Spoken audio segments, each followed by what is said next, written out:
Good morning, everyone. Can everyone hear me okay? Okay, great. Welcome to the inaugural session of STEM Squared. I'm very excited for all of you. Very, very excited for all of you. Because you are pioneers. You are folks who are going to have a profound impact on the future of education by your very willingness to be here today and to be part of the conversation that we want to start with you today and over the series of the next 5 sessions that we've put together. So this is very, very exciting. There's a real opportunity here for us to really think about all that we're doing in education. And we know there's a lot right now. We know there's a lot in education in terms of the mandates and the different things that are coming down from the Department of Education.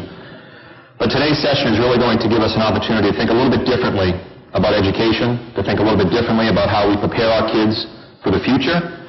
And I'm thrilled that you're here.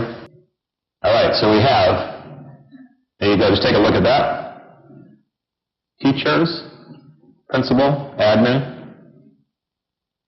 Just out of curiosity, people who entered other, just raise your hand so you can just kind of identify yourself. What's your role? Digital learning specialist. Excellent. Instructional coach. Excellent. Excellent. Any others? Yes. Digital learning specialist. That's a cool title. A digital learning specialist. Okay. All right, so to start and to kind of frame today, we talked about that we're in an innovation economy. You're going to hear us talk a lot about this today. And the fact that we need to prepare our kids to enter this innovation economy. Raytheon, a few years ago, put together a video. So this is the workforce. So this is the workforce saying, hey gang, hey public ed, private ed, here's what we need in the workforce nowadays. And we want to share with you some stats of what it currently looks like. And so this is a video that was put together by Raytheon. It's brief, and we'll run this right now. Bring the lights down too, Francis, probably.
And I just wanted to point out that that video that you just saw is, of course, one company's perspective, but one of the things I do, besides being involved in STEM Squared, is I'm involved with the North Shore Tech Council, and their STEM special interest group.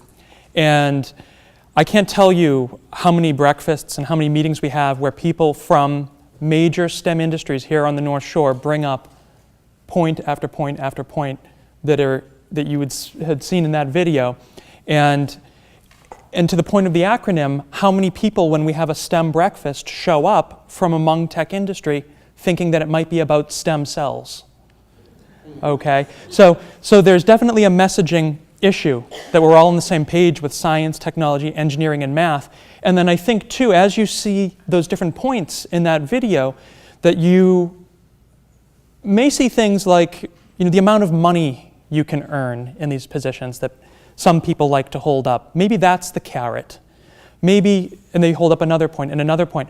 But hopefully throughout today, what our hope is to give you a broad picture, thinking about this as a bit of a pipeline, and give some context to probably a lot of the things you've heard about and don't know where they come from, okay? This here, Bill and Melinda Gates Foundation, the famous leaky pipe. So let's take a closer look. They're starting with the high school class of 2005. Interesting thing is, depending on what community you're in, by this point, potentially 25% of your students may have already left the district. Okay, that's a reality in a lot of urban districts. Transients, really high dropout rates. So when we're starting with 4 million ninth graders, there's a lot of kids that already aren't there. Going forward, if you look from ninth grade to graduation, 30% don't graduate. For those who do graduate high school, only 34% have college plans, and that, not everybody's going to go to college. Maybe there's a 2-year program or tech school. But if we're thinking about this from a industry perspective, most of these industry folks need STEM degrees to fill positions. There's a big movement right now moving towards 2-year degrees and certificate programs to help sort of mitigate that, if you're not going to have college plans, we're going to give you an alternative, okay? But still, that's a pretty low number. I hope you'd agree. For those that graduate high school, 54% are not college ready for STEM disciplines. And this is across the board. Okay, so in Massachusetts, you might say, well, that's because of Boston. Boston has 6% of the students in Massachusetts. You might say, well, it's really the gateway cities. The gateway cities contain 25% of the students in Massachusetts. Okay? And Massachusetts is one of those coastal states, so our population's high. Nationwide, for folks that don't necessarily represent Gateway or Boston demographics, there's still a lot of folks who are graduating that aren't college ready. For those that are, only 21% start with a STEM major, and in 6 years, 40% don't even graduate. They leave the STEM major. Okay? So the reason these companies are really reaching out and why they're pouring so much time and effort into trying to increase the interest of middle schoolers, trying to increase the interest of ninth graders in engagement to try to get them to be STEM graduates is because only 6% of them that start off in ninth grade ever get there. And we'll see a little bit later on here why that's so important. So quick clicker question. Specifically, what percentage of high school graduates do you think are ready for college-level science? So not college ready, but specifically, how many do you think are ready for college-level science?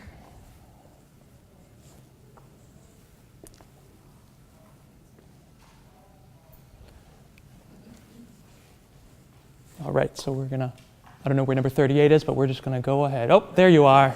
Haha. It's like that guy that claps last. Okay. B, 30%. And you are correct, 30%. Because you looked ahead on your slide. That's not fair. They won't all be like that. See that? We have a good crowd. Okay, so 30%. So that's pretty tough, right? You graduate high school, and you may be interested in taking on a STEM degree, but you're not, most likely, probabilistically, you are not ready. So no wonder 40% of these students are not graduating in 6 years. They're leaving the major because there's so much remediation that has to go on. And at a college level, you know what it's like at an elementary level. If you get a third grade student or fourth grade student or a fifth grade student that needs some level of remediation in ELA or math, imagine at a college level for science, or take a look at math, 45%. It's a lot of catch up. One of the things that's key to note is that, and this, as we were defining scholarships actually for students to encourage them to pursue STEM degrees for the North Shore Tech Council, one of the things we had to decide was, what is a qualifying STEM major? Because it starts to get very murky. Does medicine, does nursing, do 2-year associate's degrees in medical coding for medical records? Does that qualify? Many of those things don't. The way that it ended up being defined is actually that it has a prerequisite of pre-calculus or linear algebra. So now think about that. I'm not sure how many of you are aware the number of calculus or pre-calculus classes that are available in your high school, but that's basically the folks who have a shot at entering ready, because most of that is the prerequisite for a STEM major at this point. That doesn't mean it won't change going forward. Again, remember there's a lot of motion towards 2-year degrees and ways to help bridge the gap, get people in the pipeline. Look at this fact down here. This is very important. 80% of new jobs in the next decade, 8 out of 10 that are created, are going to require STEM knowledge and skills. Now, that doesn't mean it's going to require a 4-year degree in STEM. It doesn't necessarily mean that they're going to have to reach calculus or pre-calculus or linear algebra, but it does mean that they're going to need knowledge and skills from STEM. So we're going to talk about what that means coming up. 23% of STEM workers are women, so we have a lot of women's initiatives going on. But 48% of the workforce in general are women, so women are vastly underrepresented. So what do you think? How recent is STEM-related job growth? What do you think? Yeah, with your clicker. And I'm not sure if it's on the next slide, so.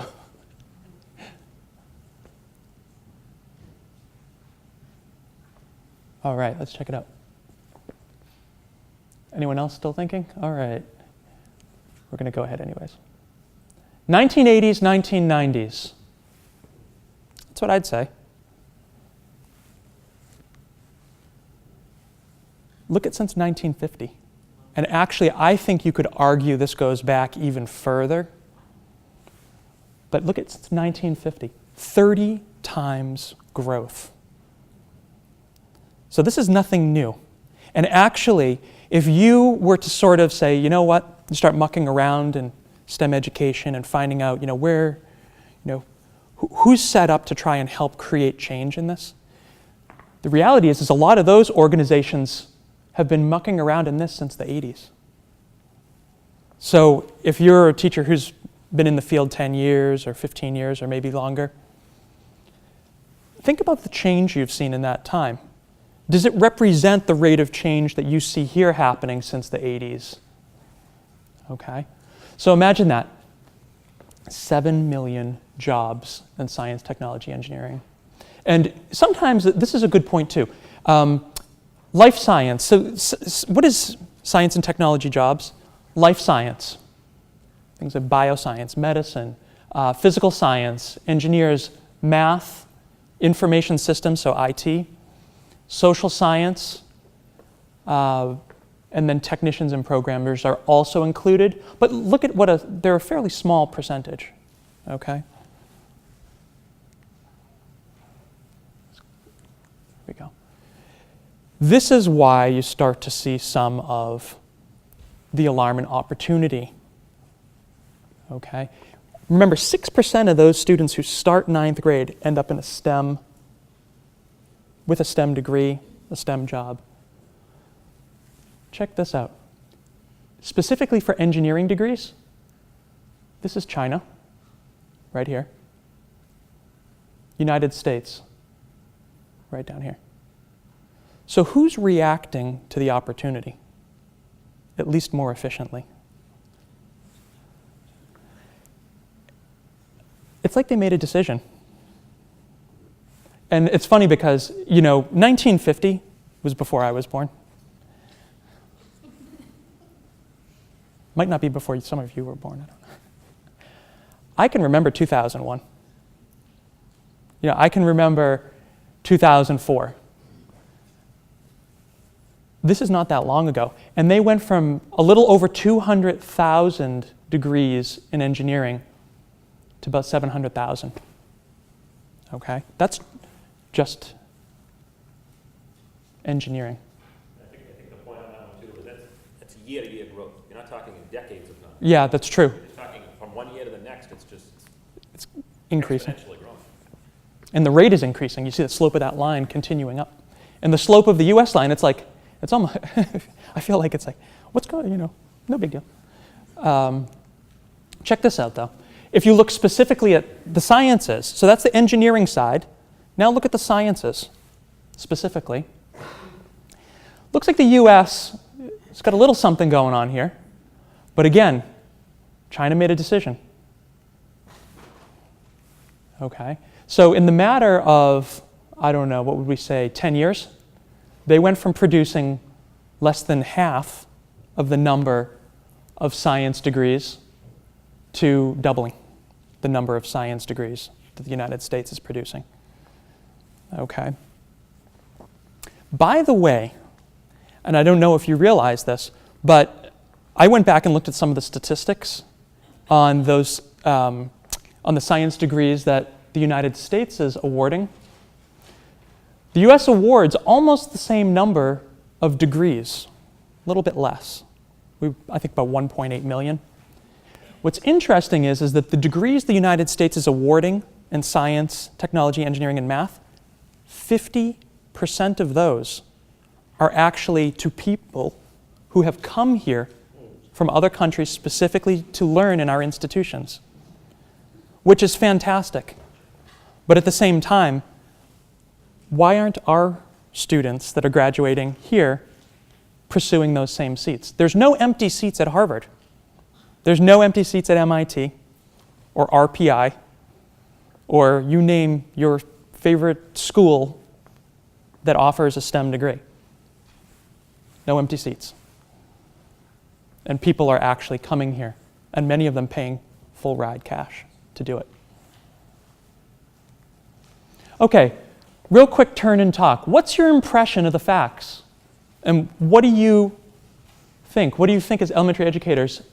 How do we play an important role in this sort of pipeline? I'm going to set a little timer. So this is like a little stand and stretch and talk. So if you're not near somebody, just... In the United States, we have a democratic society, and kids can do what they want to do. They can go for what they want to do. How do we get our kids to do it in a way that is fashioned in our own Western culture as opposed to a Far Eastern culture? Yeah. And, what immediately comes to my mind is, and again, we'll talk about this a little bit later, interest, right? Science, technology, engineering, math, those can be subjects that you can get so roll your sleeves up and into. And, I often think when I'm thinking about science, like I want to walk into a room and see like smoke coming out from under the door and wires hanging off the wall and, classroom management issues and all those things. When we live in the higher order thinking world, All those other things go away. Discipline problems, classroom management problems, because we're engaged and we're involved and the sleeves are rolled up. Kristen? Well, we were talking about because I'm second grade and Paul's third grade. And so we were talking about like they have no Adam already in place 3 to 5. In the second grade, we don't have that. We do more like unit studies. Mhm. Science kind of goes away, and then unit studies Mhm. kind of goes away for a little bit. And I was saying how the K to 2, the interest, all the kids want to do all day. Absolutely. Doing science experiments all day, every day for the next 180 days. Mhm. Totally into it. Mhm. And one of the points Fred brought up was that when they get to the higher level, that engagement disappears because it's harder. Yeah. And I said, well, is it harder because we haven't laid that foundation Mhm. for K to 2 for them to continue Mhm. from 3 to 5? Right. It's all brand new and I think that brings up a really good point because, and the thing that when you go back and look at this graph, let's see here. Okay, it doesn't want to cooperate. In order to make a decision that has that type of inflection in it, you need what? For students to be able to engage, and you need proficiency. So in order to sort of turn the knob and have a change, have an outcome like that, you need proficiency. And that comes to the question of readiness. Because if those students were not ready, it can be mandated, you can do whatever you want, but can you get the outcome the way they are getting the outcome? We're just talking about you have to make a decision on kids to be ready to be accurate. To be teaching heterogeneous grouping and expect that you can get them there. And we have both initiatives. We want them to be here, and we want to not group kids or too early. And you can't get both things. I see. I thought you were going in a different direction. Well, I mean, one thing that's important to realize is, regardless of the types of groupings, is that as a student goes from 5th grade to 6th grade, in 6th grade you have a specific science teacher, specific science class, which will lead to another specific science class, to another specific science class. And if over those 4 years, those classes, those 4 classes, 6, 7, 8, 3 years, do not end up at pre-algebra, you don't get to calculus. So if a student's not ready for that 6th grade math, by the time they leave 5th grade, do they make it to calculus or pre-calculus or linear algebra? No. And I think that's what you're saying. So that elementary piece right there, 5th grade, is very predictive in a way, in a very negative kind of way, I think. It doesn't mean that you can't have remediation. It doesn't mean that you can't close the gap. But it means that it just gets that much harder. And I'm sorry, I saw a hand over here. I just wanted to highlight China, the juxtaposing China and the U.S.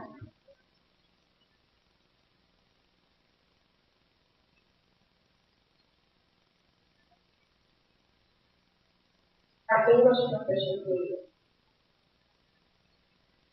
also has an impact when you look at MCAS scores at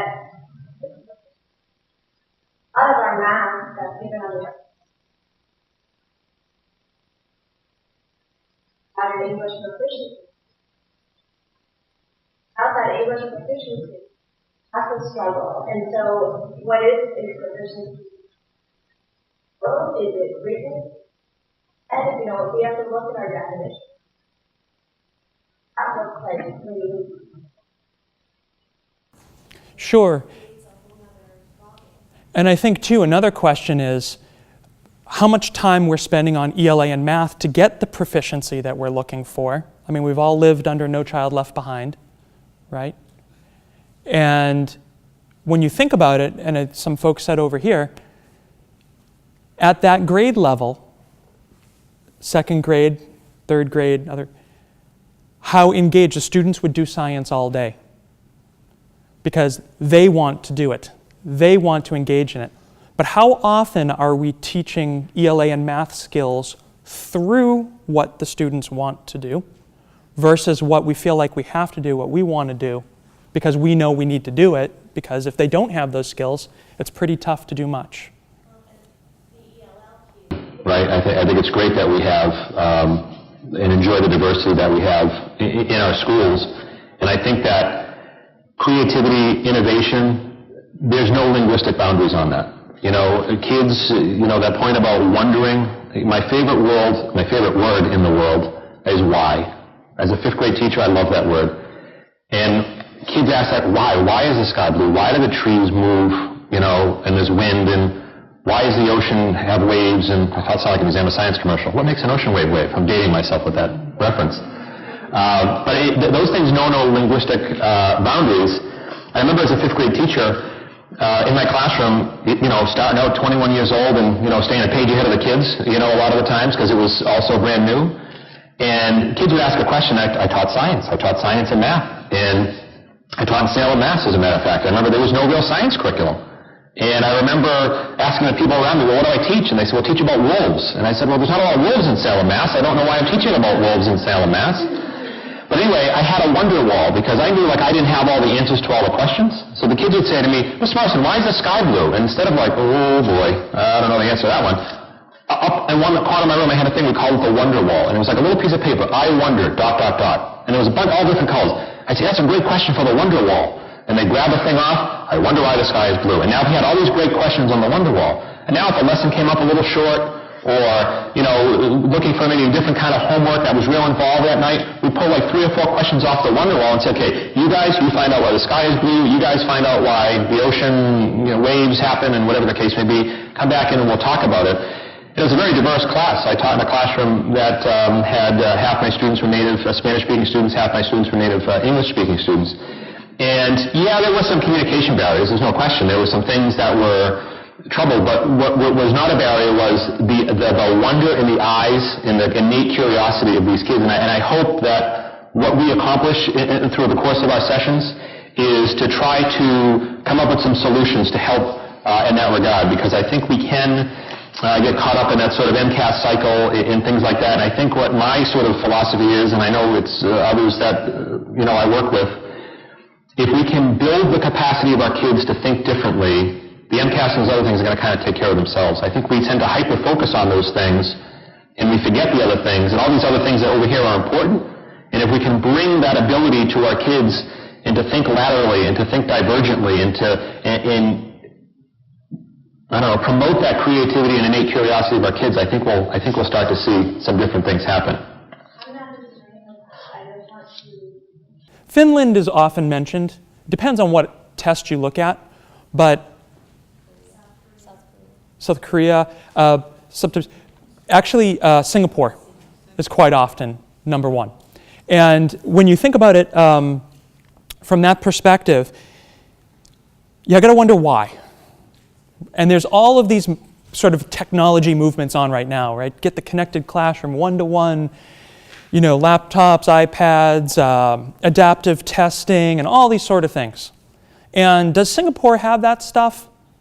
Sure, you can see a video. I won't show it to you today, but we have one. We'll probably see it in one of the other future workshops. But what's interesting to note is when you see a class in Singapore, there are groups of students sitting around a table with the technology, but they're actually talking and thinking. They're using the technology to do the sort of things that we used to do paper and pencil faster. That's it. So it's actually enabling the same things we've always done just to go faster. Just like our little clicker questions. We could raise our hands, we could turn in pieces of paper, right? We could spend 20 minutes doing that. We could spend about 15 seconds.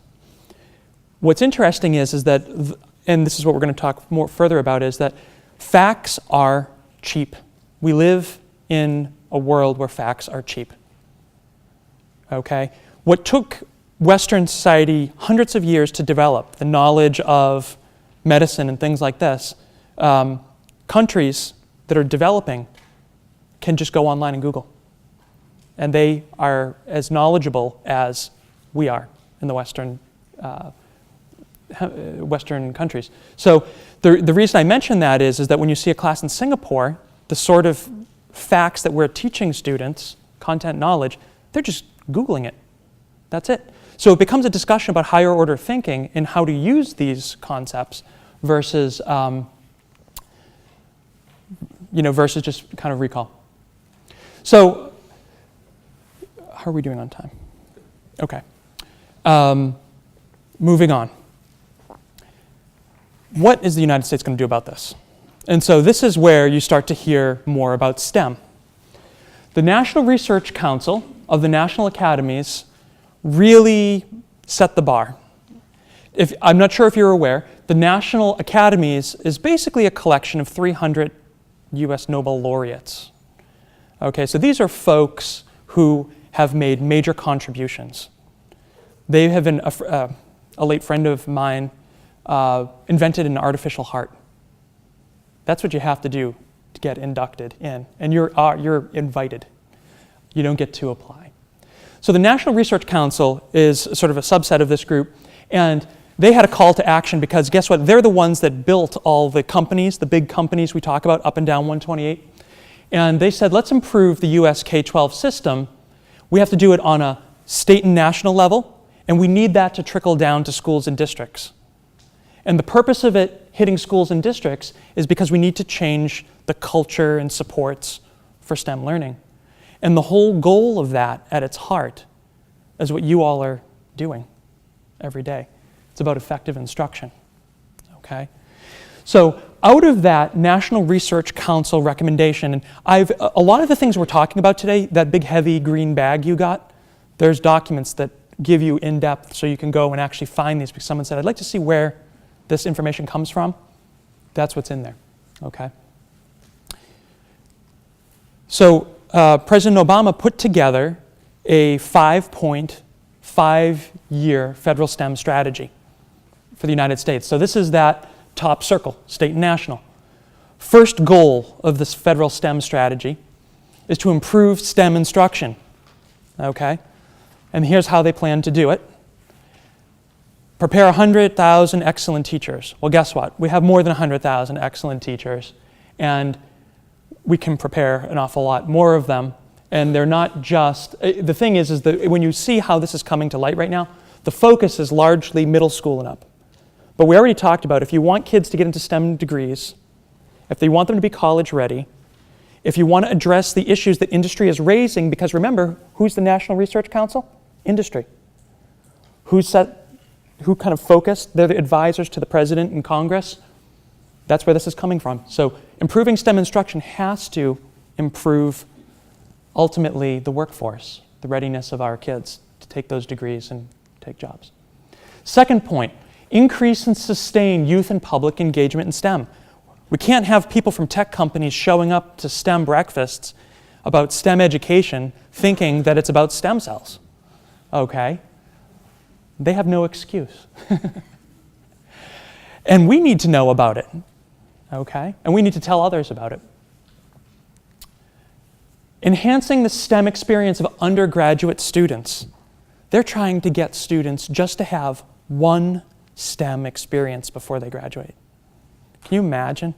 Just one. You think of like Museum of Science. That's a STEM experience by the way the federal government definition is. And a lot of kids don't even have that, okay? And when you think about your classrooms, think about the experiences you're giving your kids every day or every month or every week. Those are really important, and you have a copy of the federal STEM plan in there as well, and it goes through in quite detail of what's the research behind this, why is this important. Number 4, better serve groups of historically underrepresented folks in STEM fields. It's, you know, the ELL folks, right, are high needs students, low income students, girls, we mentioned girls, right? 48% of the workforce, but only 23% are in the STEM workforce specifically. Design graduate education for tomorrow's STEM workers. So this is part of that transition to 2-year programs having students be able to get into two-year programs.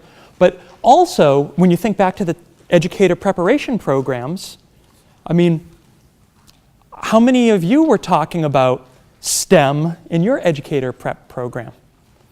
Right? How many were learning about science processes, higher order thinking, and removing silos between disciplines? Francis talked about the federal STEM plan, okay? So the United States government said, this is important for us as a nation, so let's put together a federal STEM plan, and Francis just talked about the goals in it. Well, individual states then took that federal STEM plan, they said, okay, let's see what we should be doing here at the individual state level. Massachusetts in particular has been a leader in this across the country in terms of building and developing the STEM capacity of our state. So I'm going to have a couple of clicker questions I want to take you through. So one of the first things that Massachusetts has been working on, and they worked on it close to maybe 10 years ago it started. Oh, there's the break slide. We're going to do that after these slides. You will get a break. We're going to break about 10:30 or so. Were you aware that there is a Massachusetts state STEM plan? Just click yes or no. I think one is yes, or A is yes, and B is no. Were you aware that there's a Massachusetts state STEM plan?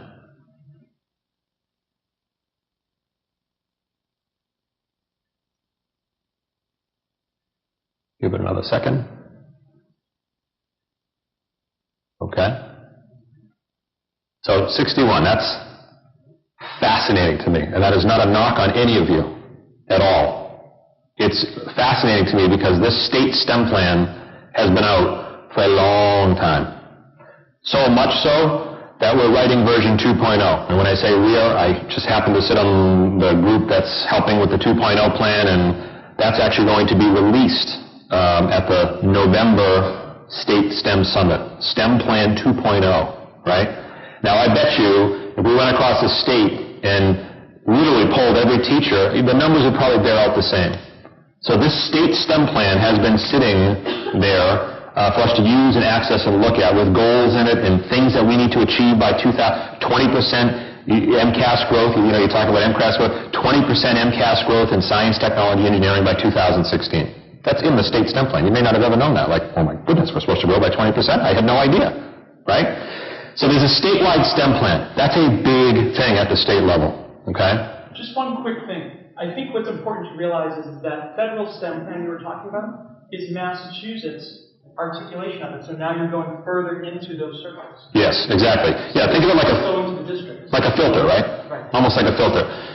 So these goals here that I'm showing you are going to be changed in about 2 weeks because these goals have been around for many, many, many years, and you may not have even known this. But the first goal was increase student interest in STEM. Francis kind of talked about that in the federal plan. Increase STEM achievement. Increase advanced proficiency by 20% by 2016. That's a goal that the state laid out. We may not have even known that in the districts. Increase the percentage of students who demonstrate readiness, and they want 100% of students taking 4 years of math and 3 years of lab science by 2016. That's the Mass Core. Increase the number of students who graduate from a post-secondary institution, increase the number of STEM classes led, and align STEM education programs with the workforce needs. So I can tell you, and I have the new goals in my bag that I can't share with you yet because the state's going to share them with you in a couple of weeks, but I can tell you that these 6 goals are going to be merged into 5 goals, and they are going to align and still talk about increasing the number of graduates from post-secondary, increase the number of STEM classes led by effective educators, and so on and so forth. So these 6 goals have been out there for a while. Here's another thing that's been out there for a while. How many of you have ever heard of the Governor's STEM Council? This is a clicker question. A, yes, B, no.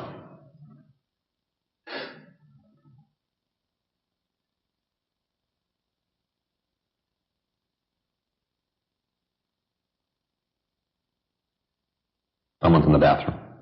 32. Yes, 25%, no, 75%. Again, a big, big, big initiative at the state level is the Governor's STEM Council. So big, in fact, that the gentleman behind me, Lieutenant Governor Murray, he heads up, or he used to head up, the governor's STEM Advisory Council. He was sort of the chairman of that council. And that council is made up of business, higher education, private industry, a few public educators. There's not as many public educators on that committee as there are folks from higher ed and there are from state government and from private industry. So when Lieutenant Governor Murray resigned, everyone was sort of like, wow, the Governor's STEM Council is kind of a big thing. Everybody was sort of wondering what will happen with it.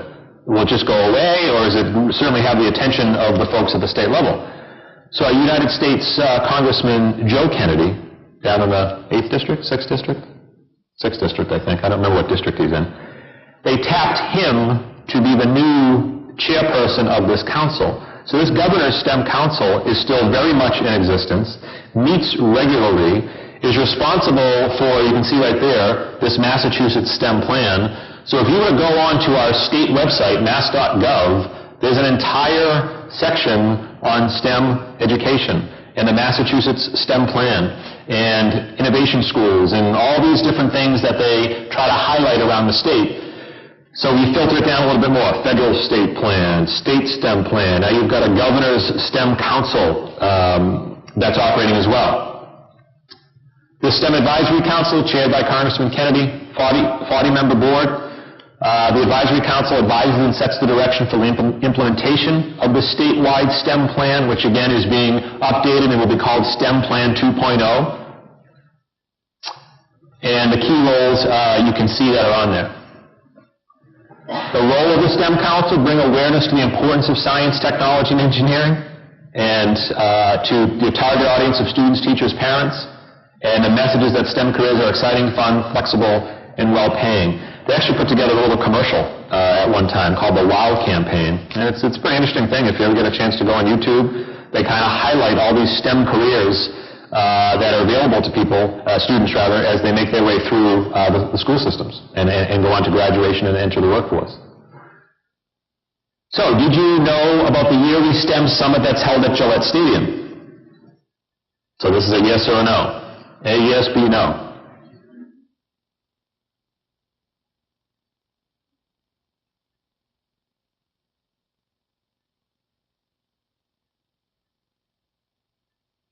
Okay, so again, a majority were not aware of this.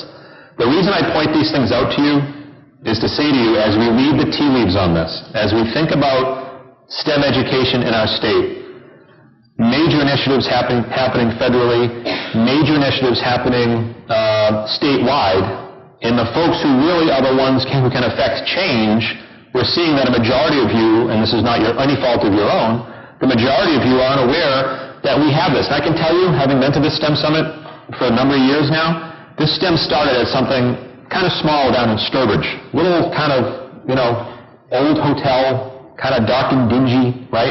Sold out for this STEM Summit. And I was like, wow, this is probably going back, I don't know, 10 years probably 10 years. And it was very interesting to me, like, wow, this has the attention of a lot of people. It's hard to give up a day out of your classroom, and I was shocked that it was sold out. And so they said, well, we can't do it in Sturbridge anymore. Let's move it to Newton. And we'll go like the Newton Marriott. So a bigger hotel, much more room, bigger parking lot, packed, sold out, waiting list. And again, I was like, wow, this is fascinating to me that there's this much interest at the state level. So they said, we need a bigger venue. We need a bigger boat, right? Gillette Stadium, Robert Kraft said, you know what? Bring it on. Bring it here. He was the keynote speaker. He kind of welcomed everybody last year. It was pretty cool. Of course, you couldn't. As the players were practicing, everyone was trying to peek and watch where the players were practicing. So it's been at Gillette Stadium for a few years now. Sold out waiting list. Every year. Is anyone going in November? A couple of folks. Great. That's great. But the point of this is that this is a major conversation topic within our state government, within our state level. And you can see all of these things that we have going on around it, hosted by the Massachusetts Governor's STEM Advisory Council. We just talked about that. The Mass Business Roundtable. University of Massachusetts, UMass Donahue Institute. Donahue Institute is a data collection site that really tracks a lot of the STEM activity that happens in the state. So this is sold out. There's no more. You can't register for it. It's in a couple of weeks. It's November 13th, I think, and it's sold out, which is possibly the reason why we want to do an elementary STEM summit here at Gordon in June, just to have a STEM summit just focused on elementary. Because I can tell you, as a former elementary teacher, I'd go to some things, and oftentimes you duck under the table when the content specialists walk in, because it's like, oh, here come the people who are going to talk about biology and chemistry and nuclear physics and so on and so forth. We teach that in 5th grade in our district. I'm just kidding. So we want to do just an elementary summit, just focused for elementary level educators, administrators, so on and so forth. So have you ever attended? Let's just do a quick check on this one. Have you ever been to any of them in the past, whether it was Sturbridge or Newton or at Gillette Stadium?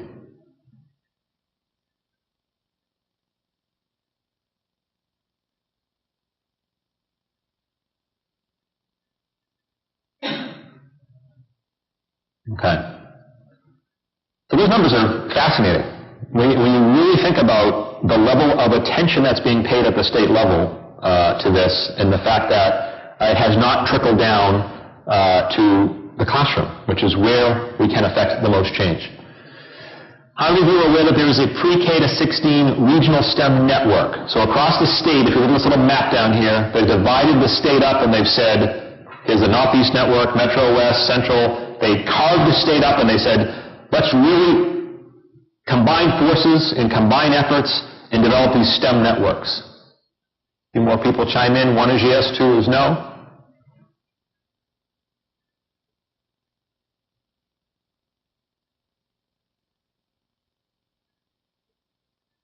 Okay. So they literally, as you can see by that map, they've carved up the state. And they said, let's share resources within these parts of the state. We belong to the Northeast Regional STEM Network. There are often meetings and activities and events associated with the Northeast Regional STEM Network. When I say we, I'll show you the map in a minute. Not everybody may be from these places. So that's the map again. So here's the Northeast. So that's the Northeast region. All of these towns are in, so if you see a town up there, you're in the Northeast Regional STEM Network. This is a group that is constantly coming together and trying to disperse information and bring communities together to talk about STEM education. So again, if you think of that filter in your mind, federal state plan, state STEM plan, governor's STEM council, STEM summits, networks across the state of the different regions in the state with a focus on STEM. Kristen, how are we doing for time? 4 more minutes? Great, thanks. So, this slide, I've done some presentations with some folks at the state level. This is a slide that they use for STEM. And this is their governance model, right? And when I look at this slide, I often think there's a reason why maybe we haven't heard of some of these things. Because if you kind of look at how it sort of filters through, we've got the Governor's STEM Advisory Council, we've got the statewide STEM plan, we've got our regional networks, UMass Donahue Institute's involved in terms of collecting student data, the state has their STEM website to try to disseminate information, the operations of the whole statewide STEM programming that they have in place, where you have at-scale projects where they try to find promising practices in STEM and scale them up to share resources with other communities and other towns.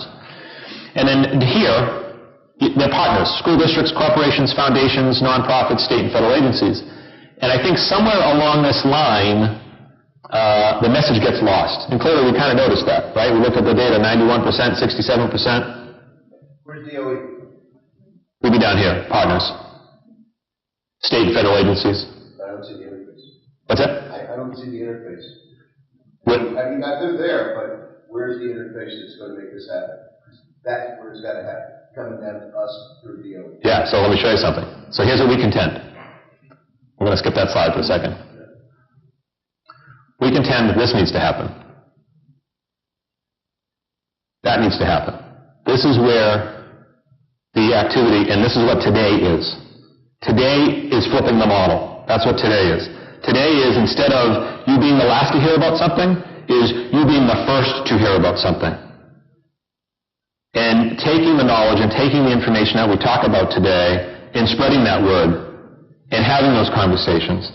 The state level, the involvement of the state now, and Francis is going to talk a little bit about this in a second, with the standards that are coming out, those next generation science standards that we've all heard of, But our contention and what we believe as a group, and we've had these conversations, and I really think the state is starting to do this. When I looked at STEM Plan 2.0, and I looked at some of the other things and some of the other materials that are coming out of the state, I really see a movement to making this, instead of being way down here, making this the top, and having this group inform the Governor's STEM Advisory Council and inform the statewide STEM plan. And those things are starting to happen. Brent's going to take us quickly through some thoughts on next generation. Or do you want to do a break first? Do a break, but I just want to kind of leave you with this, and I think you really, I hope you're all kind of picking up on this, is that, you know, all this stuff is happening is trickling down.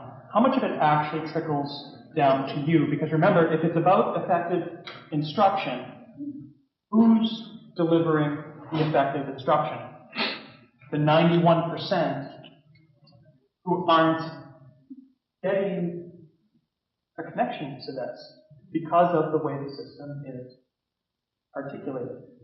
And as you think about that, I think what we're suggesting here, and that's why we've put together these 5 sessions, that's why it's been funded by the state, is that this is an opportunity for you to connect. And, you know, if you don't have time to go to all these things, get at the end what you need to inform your thinking, inform your instruction, and start iterating things in a direction that will help you meet these goals of industry, federal, and state.